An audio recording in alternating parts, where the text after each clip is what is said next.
Mentorship to me means that as a mentor, it is my role to help people think differently about a problem, an opportunity, or something that they're facing in their business. Something that we don't, as human beings, if we don't have experience with something, that creates a lot of anxiety around that. Like, I've never done this before.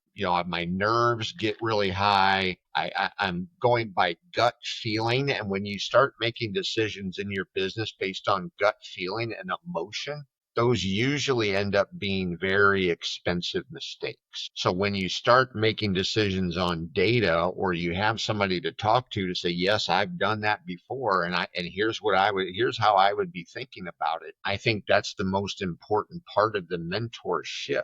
And one of the things I have found in being a mentor is the biggest roadblocks with the business owners is the mindset issues. A lot of times, for no explainable reason, they'll just be stuck. They'll be stuck. And it's like, there's no reason you shouldn't be growing. So what is really going on here? And when you start to dig into it, you find out that they have a mindset issue around being successful, or a terror barrier about going from 500 to a million, a year, or million to 3 million. There's a terror barrier there of some kind. And if we can't break through that mindset, that terror barrier, they're going to stay stuck.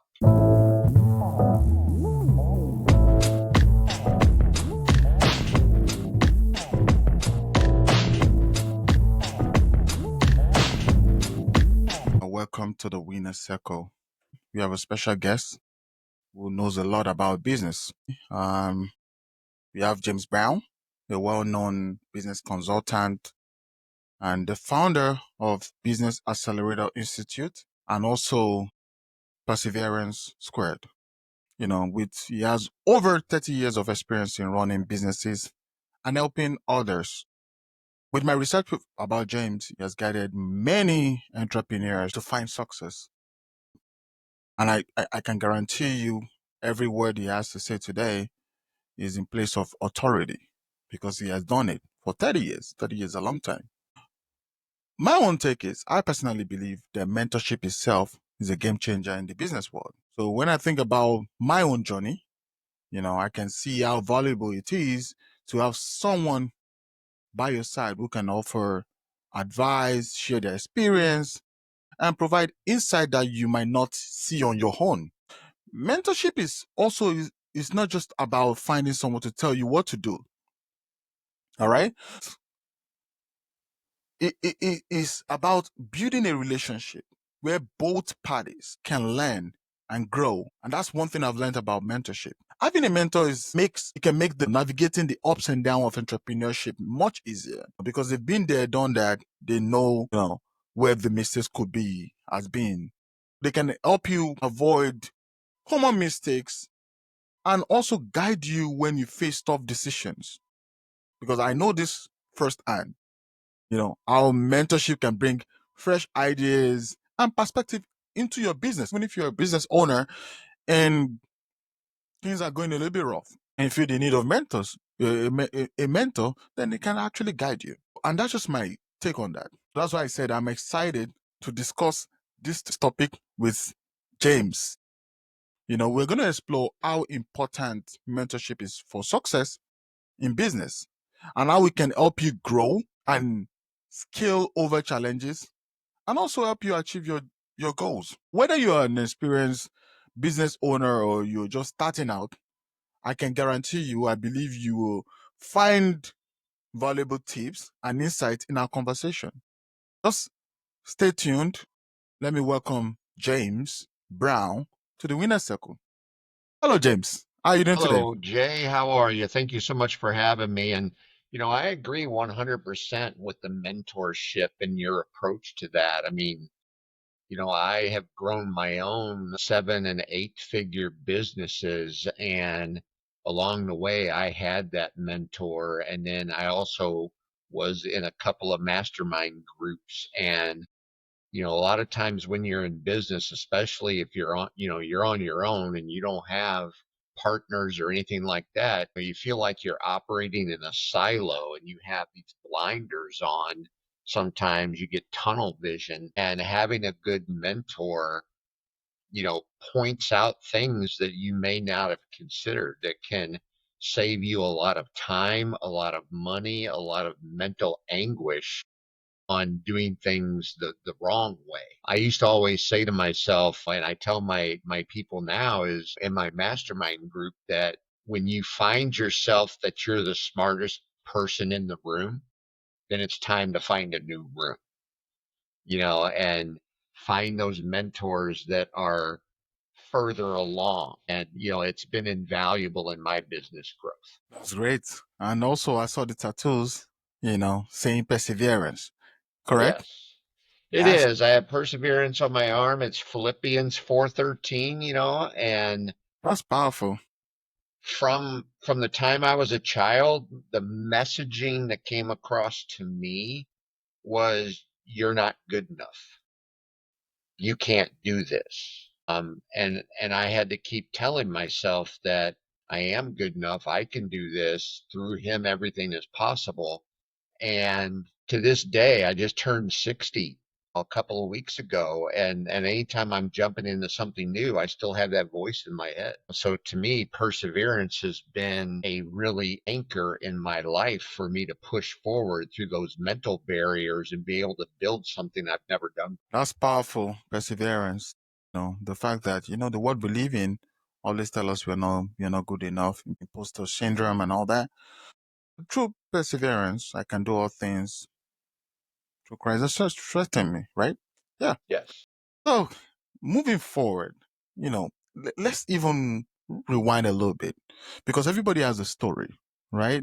So let's start with your story. Can you share how your journey in business began and what led you to become a coach and a mentor? What's the Sure. point? And, I had an unorthodox path. I'm a recovering lawyer. So, I knew in high school, if I go back that far, that I wanted to be a lawyer. At the time, I thought it was to be a lawyer that I wanted to practice law, and I got married early at 19. And that was my first, I got kicked out of the house and told that, oh, you're getting married, you're never going to finish school. And, I vowed that I was going to do that. And so, I got a job working on the assembly line making cars for General Motors while I went to school at night, and got my law degree and graduated. And I sent out 200 resumes for a lawyer job and I got zero response, none. And so it forced me to open my own business. And so I opened my firm um, as a lawyer with just me and my wife. And, we were doing a couple of cases a week. It wasn't anything to really brag about. And then I started studying human behavior and what make people take action. And I changed my marketing message. And the first week that I changed it, we signed 68 new clients. The second week was 73. The third week was 62. And I'm like, holy crap, right? We're not ready for this. It's just me and her. And so I had to real quick learn how to build the system so that my factory didn't implode, hire the people to run the systems. And I learned in that process that all businesses have the same 7 working parts. It's just the only thing that's really different is we sell something different. I sold legal services. Anyway, I quickly grew that business, the first one, to about 4 million a year. I started another location in Detroit, Michigan.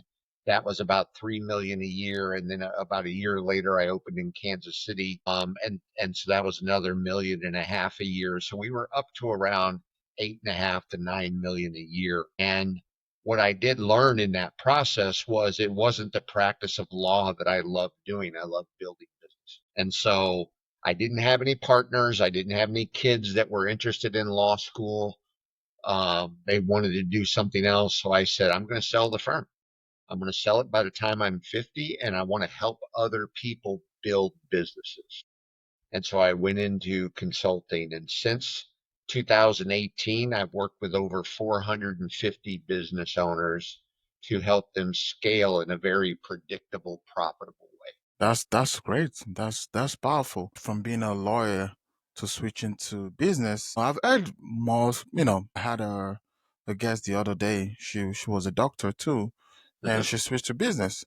So, which is great. But the most interesting part of it is your interest in mentorship. All right. So now you switch from being a lawyer, because you love business, right? You went into business. And you consulted from a lot of businesses. Was there a specific moment or maybe person, maybe like a mentor you had yourself that inspired you to help you know, other grow their businesses? Because you grew your business.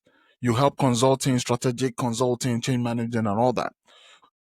But there's this point that you started thinking about mentorship, coaching, helping them, which I can consider quite different from, the consulting job of, doing your specific task of consulting compared to like the coaching and the mentorship. That means you're holding them hand in hand to navigate, the rough path of entrepreneurship. Yeah, so I think along the way, so I owned the law firm for 20 years, and I think the biggest benefit for the owner of a business is being able to buy back your time so that you're not forced to be there every day. You can be there if you choose to be, but you can do the things that are important to you. And so, volunteering with the Red Cross was really important to me. And I've been on 17 deployments with them, that's 30 to 35 days at a time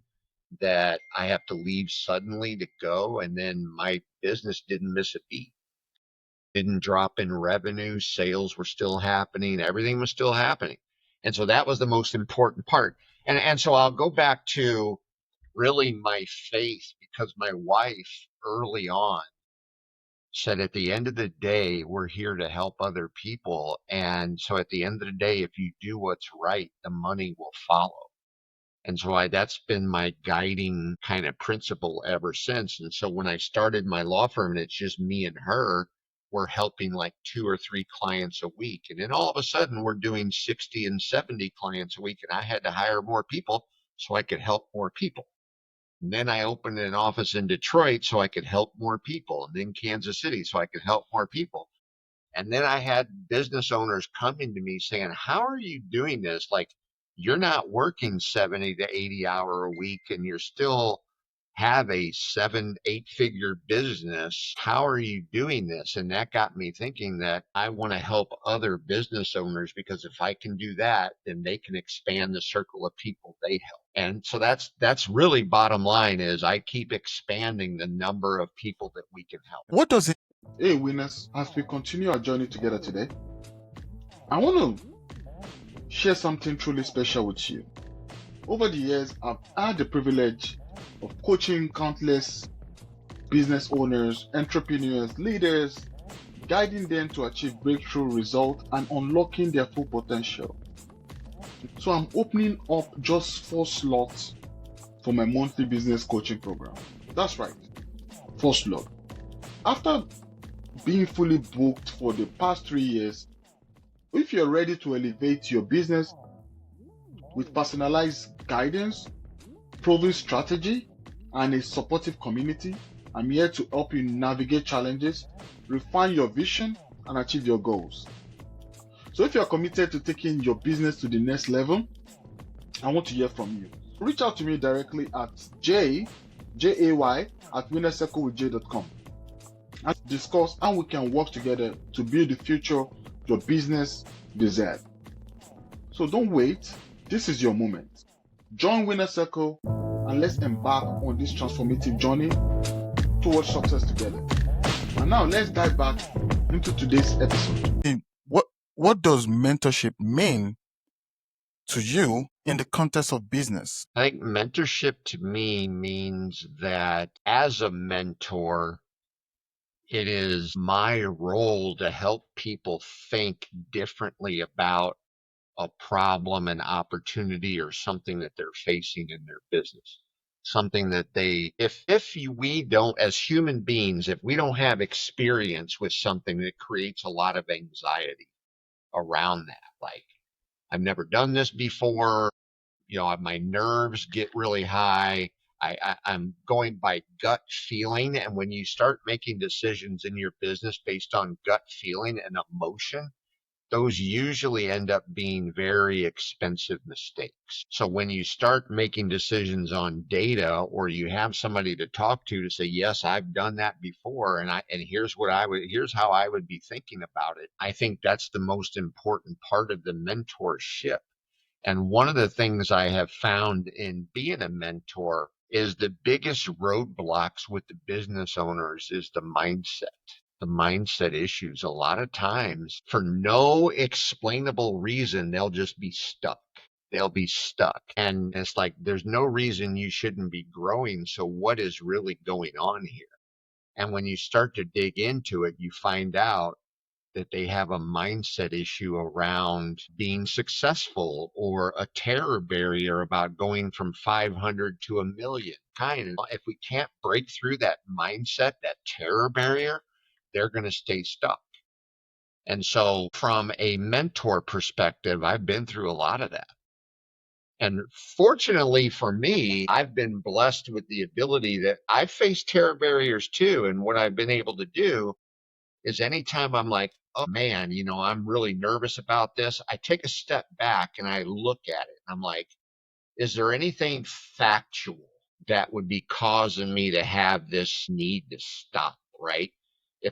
Or is it an illusion? Even after 20 years, when I would go to federal court, I would always think that everybody was going to laugh at me, and that, you're going to suck. And that comes from my voice in my head from being a child. But when I stepped back and looked at it, and I looked at the facts, I couldn't remember a time. I literally couldn't remember a time where I lost an argument. And so this was just an illusion. And when I did that, I could break through those terror barriers, right? Well, that's where a mentor can help, because you can spot those things. You can spot, like, there's nothing factual here on why you shouldn't be able to accomplish this. So let's really dig in and figure out what is going on that's keeping you from moving forward. Because I'm not going to say it's not real. I'm not going to say that it's BS, because it's real.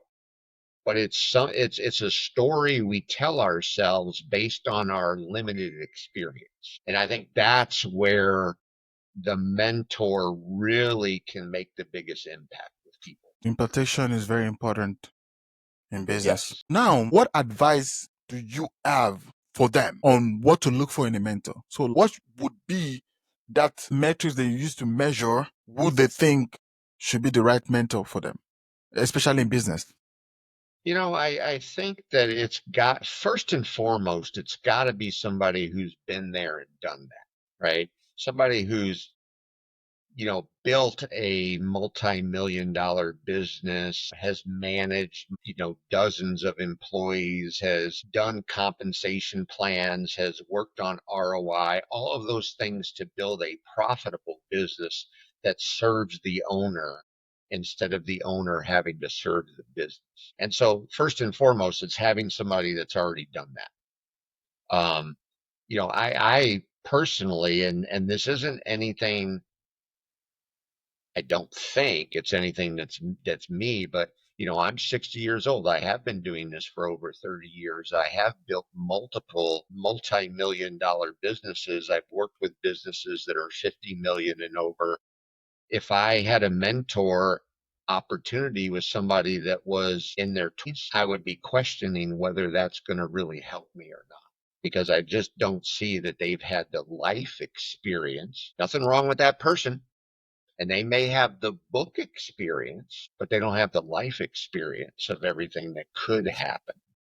There's not a day that goes by when I'm working with my one-on-one business owners that it's like, yep, this is exactly what happened to me, and here's how I would approach it. And I think, so to me, that's got to be first and foremost. If that's not present, then I think there's nothing else to talk about as far as me being able to work with that person, because I don't know that Uh, that goes back to the same thing as, if I'm the smartest person in the room, I need to find a new room.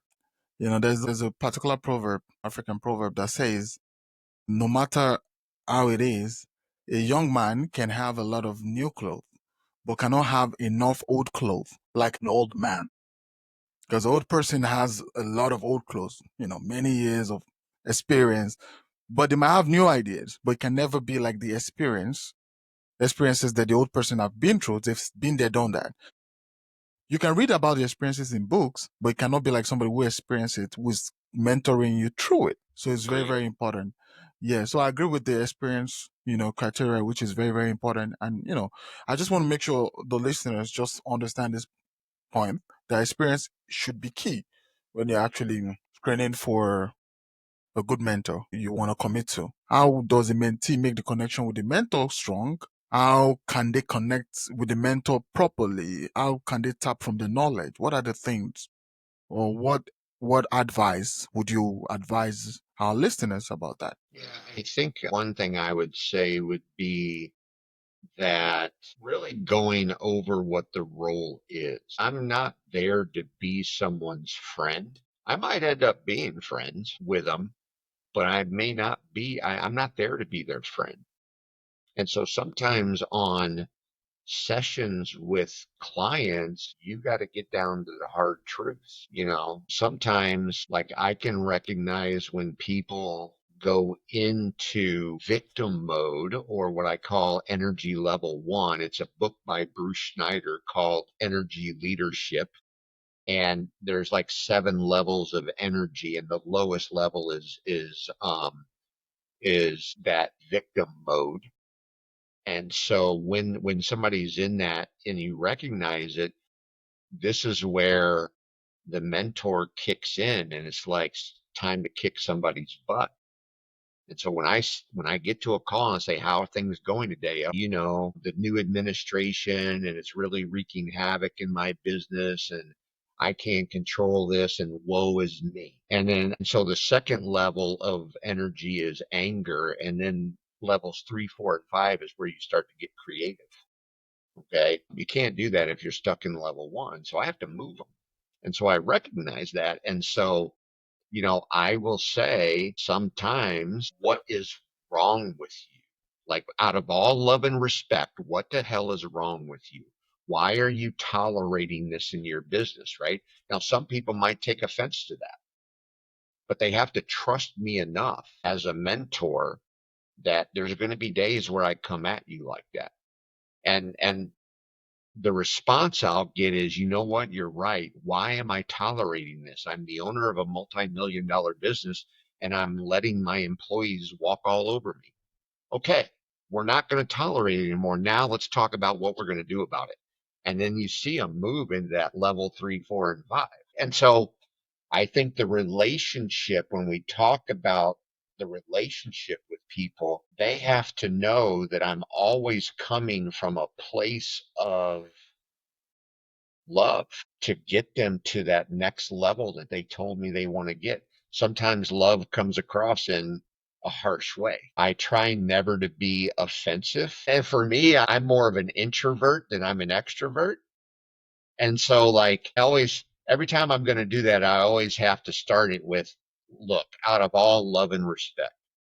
And Okay. now everybody that I work with knows, and they're like, oh my God, here it comes. And so, but that's just the way I have, but they trust me enough that I will call them out when they need to be called out, because if I don't, nothing's going to change. I'll give you another example. I have a personal trainer right now. I started with him about 12 weeks ago. And about week 3, in the middle of one of the workouts, he made this comment, and he said, hey, look, if how are you feeling right now? We can cut this short. We can not do as many. I said, don't do that. Don't do that. I hire you to keep pushing me to the next level. Don't give me permission to quit. And he was like, "Oh, okay, I see that now." Right. And so now every time I go in fact, I just met him this morning, which is why I'm still in this. I just met him this morning, and he said, I want a business lesson of the week from you every week. I'm like, okay, we can do that. But that was one thing, right? Don't give me permission to quit. If I'm working with a business owner, and I'm your friend and I'm all nice and I don't get into the things that we need to get into and come after you when I see things, then you are not going to get where you want to go. So you have to, the relationship has to be one of trust. One of trust. That's powerful. That's a big one of trust. So now let's talk about success, right? I know you've encountered a lot of success as a lawyer. You know, you had a law firm, you had a business, and everything went right. You had more, more places, you opened more offices and all that. So, in your experience, what role would you say mentorship played in your business success and in business success in general? I think the mentorship played a huge role in it. Having somebody that you could reach out to if you're facing a certain decision or you're facing adversity, right? What if your business gets sued about something? That's a lot to have to shoulder that burden. To be able to talk to somebody that doesn't charge you $1,000 an hour as a Hmm. lawyer, right? Somebody who's already been through that, that can give you advice on how to go about it, Hmm. to me is huge. And I think success itself is a different, can be a different definition for everybody. It's not just money and material things. For me, it was buying back my time so I could be there on every one of my kids' events. I could travel with them when they played hockey in other countries. I could volunteer with the Red Cross. I could do all of those things because my business was set up in a way to allow me to do that. And in order to set it up the right way, I had to lean on mentors on how do you, this one mentor I had, he only went into the office on Tuesdays like twice a month. That was it. And people knew that when he was coming in, it was going to be to terminate somebody because that's really everybody else ran the business, but just like I did. If I'm not there, I had people that ran the business, but when it came time to make certain decisions, they had to involve me because there's certain potential for liability, right? Terminating somebody is one of those. I got to make sure we're not violating the ADA or something like that, right? That there's a discriminatory reason. And so we're always going to be involved in certain things. So that mentor, he really built his business. So he only came in 2 days a week, 2 days a month, I mean, and he moved and bought an estate in Hawaii, and he lived half the time in Hawaii and half the time in California. And so seeing that lifestyle, every time I had contact with him, I peppered him with questions, right? How did you build your system so that you don't have to physically be involved? And then anything I take from a mentor, from another business, I'm like, how can I use that in my business and adapt it and then put it in play?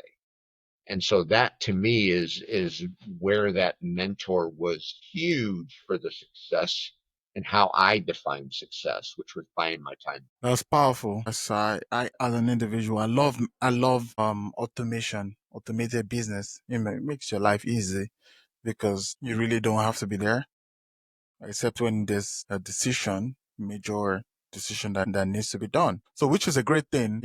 I think we have another topic for another day about automating your business. So now let's talk about challenges because everything in life has challenges, no matter how good it is. The greatest country in the world, on earth right now, the United States of America, and they have challenges. The greatest business in the world there must be challenges one way or the other. It's how you're able to scale through that matters. So now I know mentorship is not always smooth sailing as it may seem.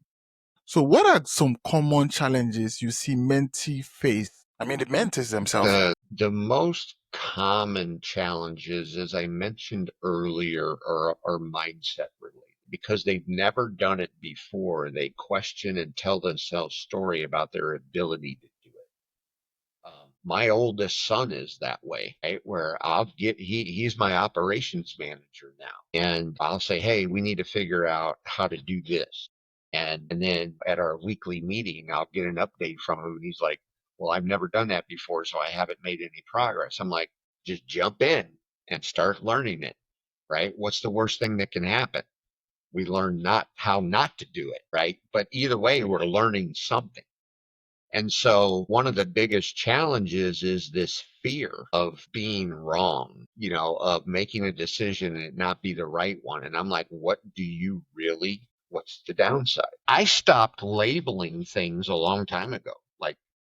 Like there's times I remember in my business where my payroll was $15,000 a week just for one office. And 2 days before payroll was supposed to be brought out of the account, I only had $1,000 in it. And so I used to look at it and go, my goodness, this is horrible. I don't know what I'm going to do. Guess what energy level I just went in, right? I'm in energy level 1. And when you start doing that, you're labeling this as, oh, it's horrible. It's very difficult to find solutions, right? But if you don't look at it and you don't label it, it's a fact. The fact that I label it as bad or horrible doesn't change the fact. It's a fact. There's $1,000 in there. Oh, now it opens me up to see possibilities. Possibilities. So to answer your question, one of the things about building the business is the concept of building a successful business is simple. Nobody ever said it's going to be easy, but it's simple. Some people think, well, if I could get to $1 million or if I could get to 2 million, then I'm not going to have problems anymore. Yeah, you're going to have them. You're going to have them. I say it's new level, new devil, New devil. right? And so there's always going to be challenges. And really what I tell people is don't make gut decisions. Don't make gut feeling decisions. Don't make emotional decisions in your business. If you're facing a challenge, gather all the data, get your mentor, review the data, and make decisions that allow you to tilt the odds in your favor that you're going to be more than likely successful in this decision rather than just making a seat of your pants decision without doing all. And so I Wow. think that when you have a challenge, just taking that moment to pause and really have the data behind your decision is one of the biggest things you can do as far as overcoming challenges. So one of the most important thing about overcoming challenges as a mentee or as a business owner is to pause. Pause, get your data together. Don't make decision based off of your gut feeling, correct? I'll give you an example. There was a time where in my St. Louis office, I had 5 attorneys and we scheduled all their work for them so I could put their calendars up side by side and I had them color code as they got the work done so I could see who was working on today and who was behind. And I had this one attorney who was like 3, 4, 5 days behind all the time. And I'm like, so I went in and I asked him, I said, you're 4 days behind in your work. What's going on? And he said, I'm constantly on the phone. I get incoming calls. I'm making outgoing calls. I can't get to the work. I took that and I walked across the hall to my firm administrator and I said, put an ad out for another attorney. Now that's an $80,000 decision, right? A year. And so she just looked at me and she said, why?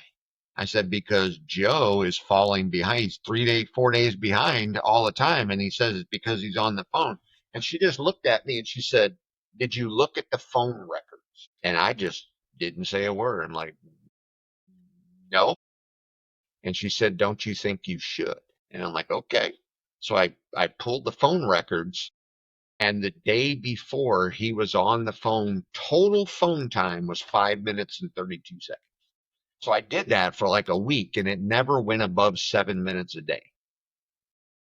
Right. And I found out that there was other things going on that he wasn't getting to his work. So we ended up terminating the relationship.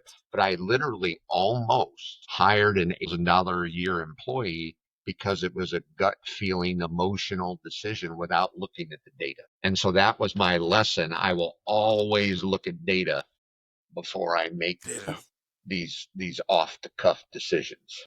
Data is very, very important. So now let's talk about business. I know a lot of businesses don't have that mentorship culture. So would you say it is very important for business to foster mentorship among their teams? Is it very important? Do they need to get a mentor to mentor their team, or do they have to have like the director or the owner mentoring the team? How would you look I at it? think, my experience, Jay, has been that the businesses that do that, where they put the mentor in front of their team in different scenarios, excel faster, grow faster, become more profitable because the team members have a bigger picture view of what's going on. I always believed with my employees that I'm not a dictator. If I want to change something in the business, I don't just go, "Hey, Jay, starting tomorrow, you're going to do it this way." Why? Because I said so. I don't believe in that approach.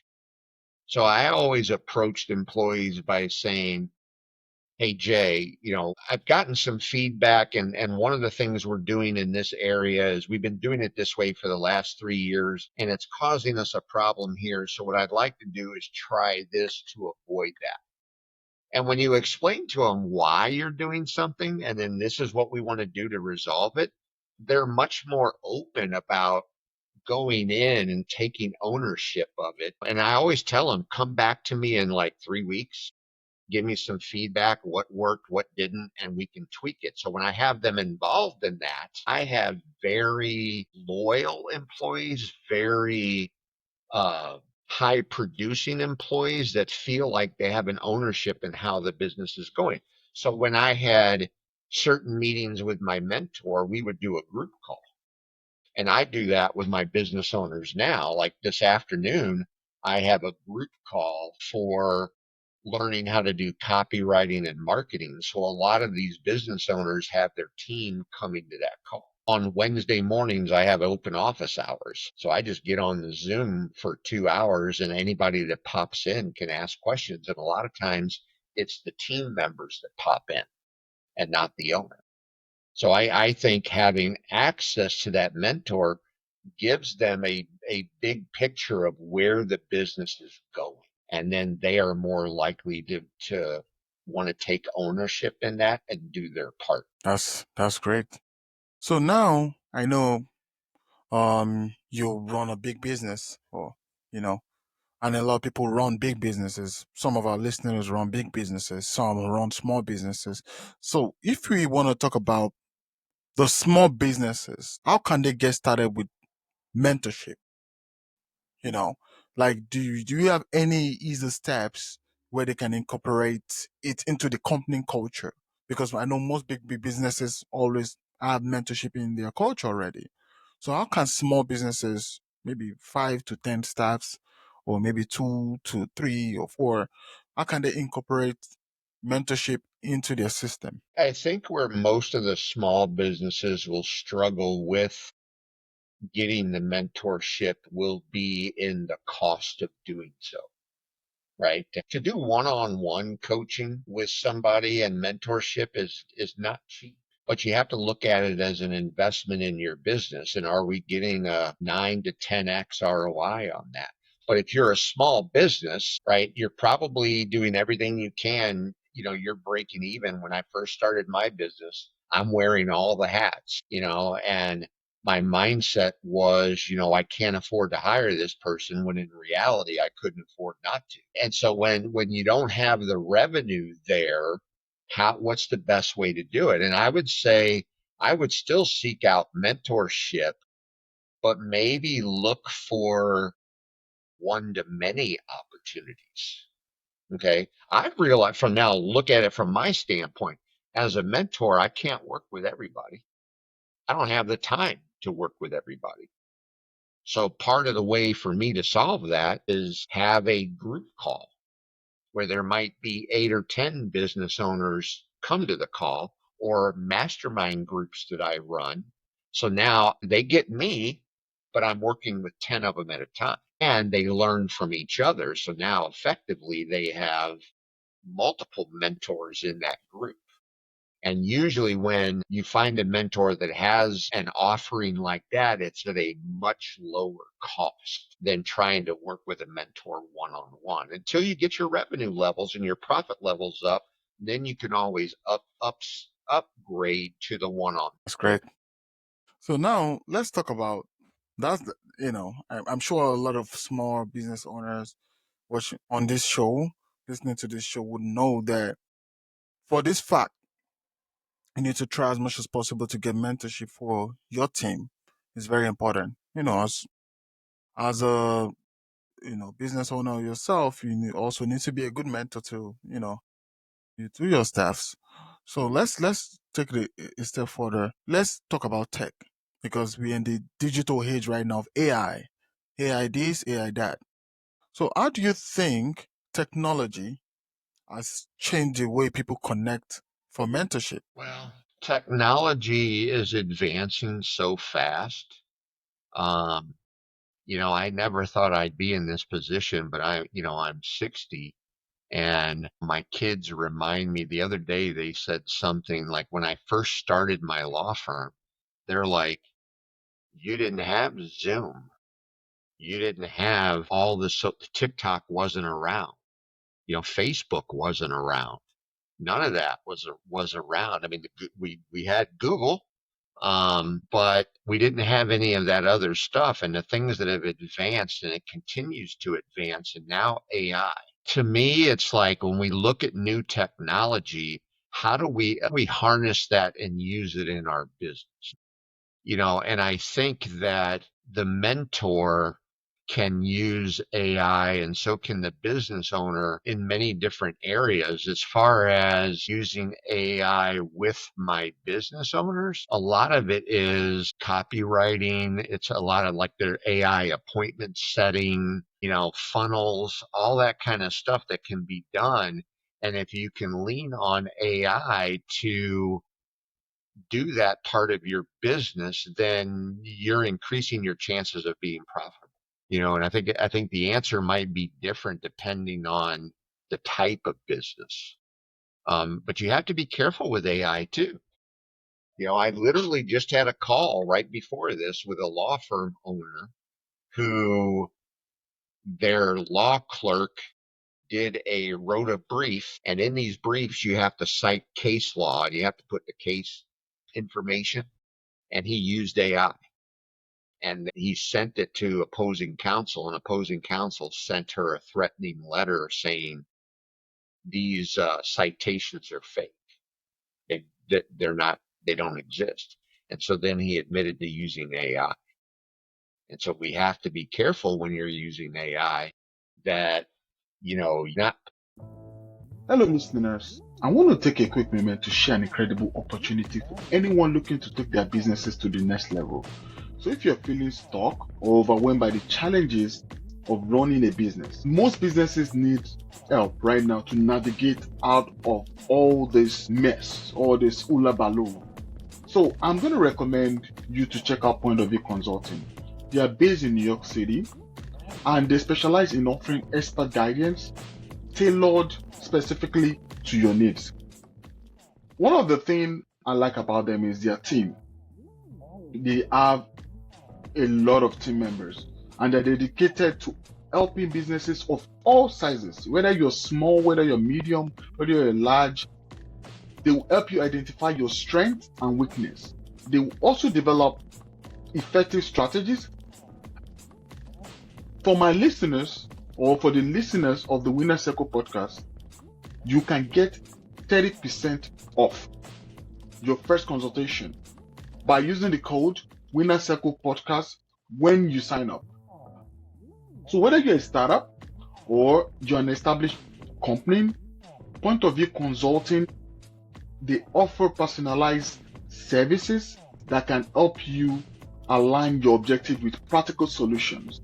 So if you're ready to unlock your business potential, you need to visit www.pointofviewconsultingimc.com and use the code Winner Circle Podcast for your special discount. So don't miss out on this chance to work with the industry expert who can provide the support you need to strive. So I'm just going to say it again. Go to www.pointofviewconsultinginc.com. When you get there, use the code Winner Circle Podcast. When you contact them, tell them Jay from Winner Circle Podcast sent you, and use the code Winner Circle Podcast for 30% off your first consultation. So take this step towards a success today. All right, see you next time. Putting stuff out there that is not accurate. That's not accurate because I know for a fact that AI sometimes generate information that is not even true, but they're very good with generating informations, true or untrue. If you want AI to give you 100 names that doesn't exist, they're gonna come up with something because you ask them, you prompt them. And even Yeah. AI right now, the Google VO3, they Mhm. do like videos that are very real, you know. And as I'm speaking to you right now, I'm not sure I could, for anything fact, I could be an AI talking to you and using your words and giving you questions, and you think I'm the one asking you a question and say AI, and you could be AI too. So right now, the reality of things is really changing. So people need to be very careful. You know, I think I was watching the news a few minutes ago, and they interviewed somebody who's CEO of an AI company, and he's talking about AI right now is writing a code on its own that will make, this is fact. You can actually check it for listeners that are listening. This is fact. AI right now is writing codes that will be hard for you to even shut down AI. So they're writing code to protect themselves. So it's like they're already becoming human. But that's another story. That's not Yeah. the case of today's story. So moving Well, forward. and like right now, we're utilizing AI to shoot videos because the roadblock in creating videos is me and not Yeah. having the time to do it. So I had somebody creating the content. Then I said, okay, create the script for me and then set aside time on my calendar so I can shoot the videos. And it just never happened. Yes. And so we're using AI now. I went in and I uploaded a video of me doing another presentation, and literally that turned it into an AI avatar of me. And now all we do is we copy and paste the script in there, and it's a video of me. And so now she's producing 10, 15 videos a week. That would never happen if it was relying on me. That's powerful. So now let's talk about tools and platform. What platform would you recommend for someone looking to find a mentor online? I mean, I think I first would look for like specific industry related.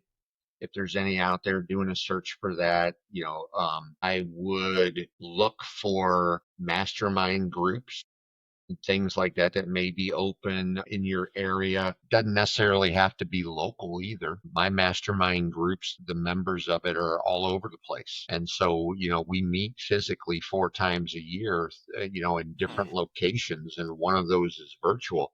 So I would be doing a search for that. I would be looking at, um, different LinkedIn and finding, somebody through there. It's one of the reasons we set up Business Accelerator Institute was to give people that opportunity to get in contact with a mentor, even if it's on a group level, so that you can get started and have a panel of people to bounce these things off of to get your business to that next level so that you can start working with somebody one on one. All right.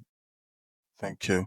So for newcomers in business, what's one important thing they should know about finding a mentor as early as possible? I think for newcomers, it's really grasping the idea, the conclusion that you need to mentor in the first place, right? A lot of times the new business owners are like, all right, I'm working for somebody else. Man, I'm making them a lot of money. I can just go do this on my own. And they jump in thinking that it's going to be easy peasy. Like even like most professionals, for example, they don't teach me how to run a business in law school. They just, the concept is you just go hang your shingle and people will come. And that's one of the big myths, right? And so I think you have to grasp the fact that you, as a new business owner, you need that help right off the bat. And so start searching for it. Most people don't. go out and look for it until they find their business in a position where it's critical and they're losing money hand over fist, and their family is taking a toll because of it. And then they're starting to reach out almost in an emergency type way to find somebody to help them. And that's where people run into trouble, because now you're I'm going to take the first person who has a pulse, right? That can help me because I'm in a hair on fire situation. So I think one of the things when you first start a business, um, look for that person that you can lean on to help you through those early stages, which the first stage of any business is called hustle, market, sell. Hustle, market, sell. You're wearing all the hats and you're hustling. Those are the days you might put in 70, 80 hours a week. You're marketing, you're selling, and you're creating enough revenue so you can start taking off the hats. But when is the right time to take off the hats? Not sure. Which hat should I take off first? The lowest and worst use of an owner's time is working in the business, doing the production of whatever it is we're selling. The highest and best use of the time will always be marketing and sales. So having that mentor right from the beginning that can say, okay, here's what we're going to do. You're wearing all the hats. We're going to start this marketing. We're going to watch the leading indicators. And when we start to see more appointments and more sales, and that happens for a couple months in a row, then we're going to start thinking about who's the next logical hire to replace you and take the hat off so that we can keep doing that, right? And you're hiring the right people at the right time so that you can back away. And ultimately, now you, as the business owner, rise to the 50,000-foot view and you're working on the business instead of in it. And so having that mentor right from the beginning is one of the big mindset blocks that people should get over. All right. That's very powerful. Thank you so much for the information that's been shared today, especially for businesses. So, but as we begin to wrap up, so can you leave us with the biggest takeaway about how mentorship can shape a person's business success? And also, if you have any book recommendation for those eager to learn more, and also how Yeah, the listeners can actually reach out to you. I think that the biggest way that it can help make a shift is what I mentioned very early on in this was anytime we make a decision, we don't want to gamble. We don't want to gamble with our business. We don't want to gamble with our dollars coming from the business. So we don't just throw money against a wall for a solution to see what sticks, right? So the more we can lean on a mentor to gather the data that we need in order to make an informed decision, it helps us tilt the odds in our favor. So we're less likely to have a bad outcome. And then you're excelling in your growth and profitability much faster. And I think that's where the mentor has the biggest opportunity to affect that shift in the business. As far as resources, I think Bruce Schneider has some great stuff on leadership and mentorship. I think looking into any of the materials that he has out there is a great way to do it. If people want to get a hold of us, we actually have created a landing page just for your listeners. So it's businessaccelerator.institute/winners. And they can go to that, find out there's all kinds of resources there on things they can do to help them in their business and ways that they can get involved in group calls or one-on-one mentorship or any. All right. Thank you so much. I want to say thank you for joining us today on the Winner Circle podcast. I hope you enjoyed the conversation with James Brown today. We spoke about the vital role of mentorship in business success. And I hope you found our conversation insightful, that you are feeling inspired to seek out mentorship in your own journey. Whether you're just starting or you're already deep into your entrepreneurial path, remember that mentorship is all about growth, not just in business, but also in life. I want to say, don't hesitate to reach out to someone who can guide you, and if you can share your own knowledge with others as well. So that's how mentorship works. All right. So if you enjoyed today's episode, I want to say take a moment to subscribe to the podcast, leave us a review and share it with your friends. So I want to say thank you again to James Brown, and hopefully we have you on the show some other times. Thank you so much, guys. All right, guys. Have a nice day.